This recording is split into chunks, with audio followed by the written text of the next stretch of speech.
I haven't fully committed to yet. Okay. But there's almost an argument.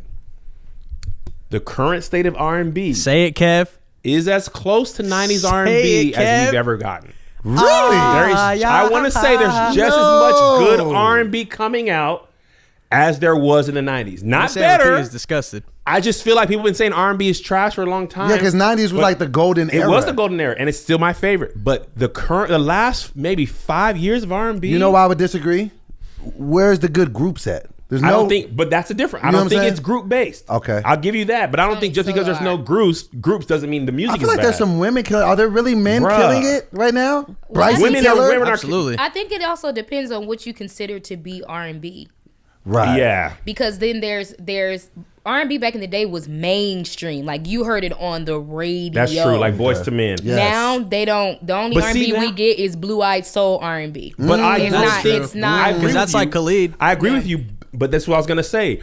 We aren't looking to the radio to tell us what to listen to as much anymore. True. I think we're looking like playlists. Josh puts me on a lot of music, and I consume just as much music as I did back then. I'm just not looking to the radio to put me on. It's my friends. It's Spotify playlists. But you're right. Boys to Men was on the radio. Their music videos were on MTV, on BT, stuff like that. Also, you knew who was singing when they were on the radio, and everybody sounds alike now.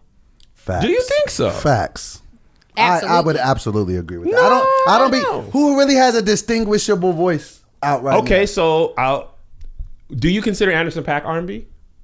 Oh, I think he's like. I feel like a fusion of He's kind sorts. of like a soul funky. Yeah, and he has hip hop vibes. I too. think he's hip hop. Okay, because I was gonna say Anderson Hip-hop .Paak. soul. He's kind of making R&B. Okay, so Anderson .Paak sounds different from PJ. Ooh, I'm going to tread really lightly with this conversation. Because you're an R&B artist. PJ When sounds different from say Snow Allegra. BJ, I definitely. PJ has his own sound for sure. PJ, no, I was going to say BJ. Shit, from BJ. Chicago. BJ too. BJ is in Chicago. He's been doing this for like consistently for years. BJ's another great I knew example. He BJ might not get radio play, but Yeah. the streets is rocking with BJ. Every time he has a show, it sells out. And he's a great guy. And he's People amazing. People forget that BJ was on the studio with Schoolboy. Yeah. Really? That's him on the hook. What is it? I'm just sitting in the Studio trying to get to you. That's Yeah, BJ. it's BJ Also, Chicago Kid. BJ used to sing background for Anthony Hamilton.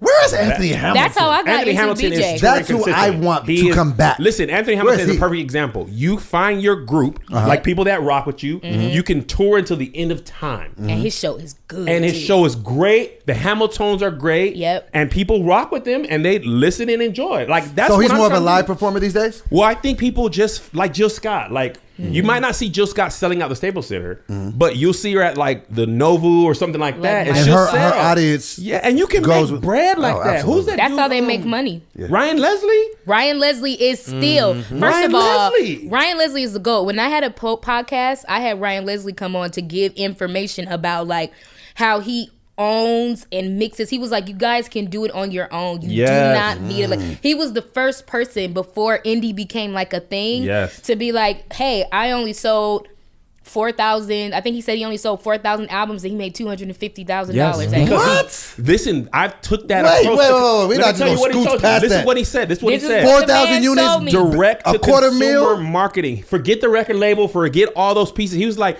you don't need to sell 100,000 because the label's taking so much of that. Right. That's what I did with my tour. It's like I was on tour with a couple other people, and I'm like, I'm getting a third of half. The promoter's taking half, Yeah. and me and the comedians are split in third, but we're selling out 1,500 seaters. I was like, if I sell 400, but I get 100%. You'll be making more I don't than what need to you're sell making. 1,500. And Ryan Leslie just did that to the max. did Not it to mention to he the makes all his max. album money and merch. So He that's why I does was like, oh, we good. everything himself. He So people saying- mixes, And that direct to masters. consumer marketing, that texting thing, that was Ryan Leslie. Yeah. Who put all those artists on that. He's the one that created that whole. He sure thing. did. We talked about that on the podcast too. That's He was like, I dope. talk directly to my fans. That's what And the keep stage connection crew, bro. with them. Forget And so, like, everybody. he sold out the L. He sold out the El Rey.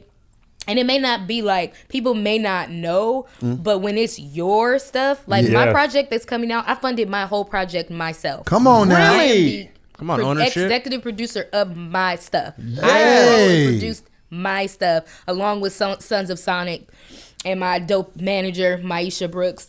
And it's just, I'm now learning, like I had managing before. They didn't really believe in me. I was signed to a label before. Labels have like archetypes. Like if you look like this or you sound like this, you can only do this. Yes. And for me, it's like I really want to show people who I am, because I'm a black girl that grew up in Compton, California. Like, don't let the Glee fool you. Like, I'm an LA native, like, and I grew up in the hood, and like people they only know the actor side of that, but they don't know like the nigga side. Yeah, they don't know this side, but they're gonna get to know it. So you're going 100% independent on this next album? I'm gonna be independent. Shout out to you for that. I'm gonna be we actually have so many things to talk about. Yes. Okay. So if you don't know, Amber P. Riley has been my internet friend for years. She is very unhappy with my unpopular opinions, but that's not why she's here today. If you don't know Amber Riley at all, say somebody just clicked on this video like, I don't know Amber Riley. Tell us who Amber Riley is. Amber Riley is an actor and a singer and a dancer. I am most popularly known from my role as Mercedes Jones in Glee. I won Dancing with the Stars. I was in The Wiz as Ada Pro, the feel-good girl. I just did a movie with Tyler Perry. You did? Tiffany Haddish. Tyler! Come on. Tiffany Haddish, Tika Sumpter, Chris Rock, Whoopi Goldberg. I didn't know that. Wow. And I follow you on the gram. Yeah. So I'm like, I don't have like a long repertoire, but most of the things that I've done have always propelled my career forward, and I've kind of been in every single medium of entertainment. Even on stage, I did Dreamgirls. I was Effie White in London on the West End. I won an Olivier. What was for that like? It was hard.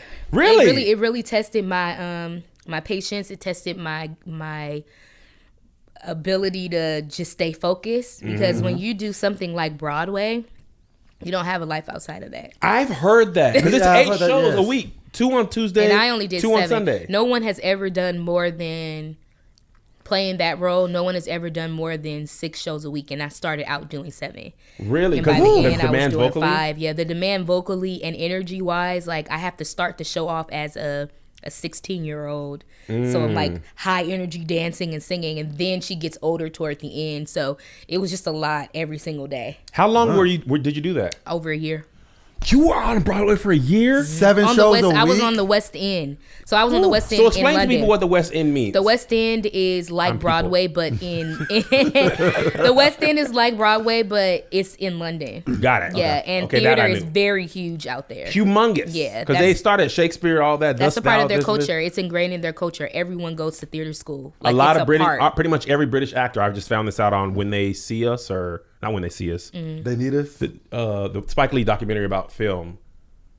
They on have to Netflix? have us, or they Something like that. They gotta have it? No. I'm not even trying to be funny. It is something like that. They gotta have us. They gotta have us. I think it's they gotta have. They gotta it. have us. I have think us. that. But apparently, every British actor goes to theater school. Yeah. No joke. Like they don't just. It's not it's a part of their culture. Wow. They take it very seriously. So what do you like the most? What performance medium? Do you have a preference? I think I go through. It wavers up and down. It just depends on what I feel like my soul needs. And right now I feel like my soul needs music, so that's where I'm going. That is dope, to be able to know what you need and then give it to yourself. Yeah. That's fire. Because I love stand-up comedy, the live performance aspect of like making somebody laugh, especially somebody who's been trying not to laugh, which for whatever reason I go for them the hardest. It is the best. But I like acting too. They just all have their own thing. But if I could only do one ever, it'd be stand-up comedy. Oh yeah, Kev flexed on me. I asked him about one day, and he was like, "Oh yeah, I'll be filming a commercial those 2 days, so we can't film." I was like, "Oh, I'll just be flying in from London that day. we'll flex on me then."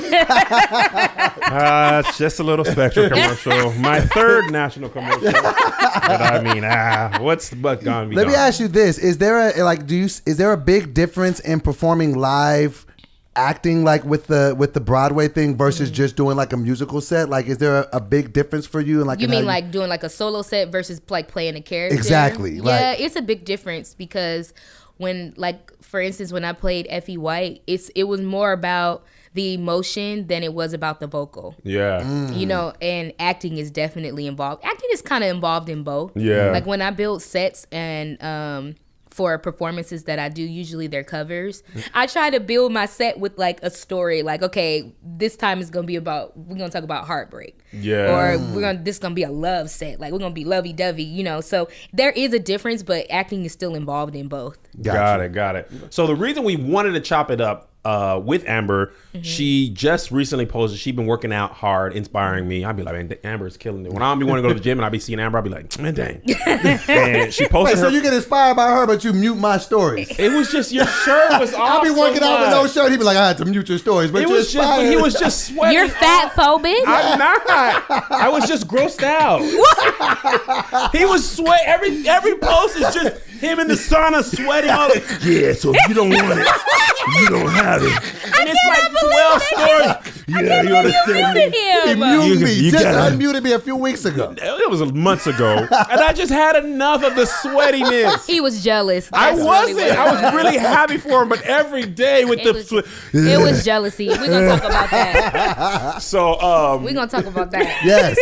but Amber was saying that, you know, when you posted your numbers, it was other big people who came for you, and I thought that was really surprising because me and Doughboy have a really loving community, and they defend us from people who are in the comments, especially Doughboy. He's lost like, what is it, like 50 pounds in the last? Yeah, over the last 3 couple months, right? like 50. Yeah, you were 308 307. maybe? Yes. And then he's down to like 250 right here, right? Wow, This is that's from Christmas incredible. Yeah. to now, right? That's incredible. It's ridiculous. Like, he can go up and down, like it's crazy, right? So I love him for that. I just wanted to not do so many sweaty interviews. So anyway, so that was really surprising to me because it's usually skinny people who get on us and be like, with him it's your skin, and me it's my head, which is not associated with gaining or losing weight.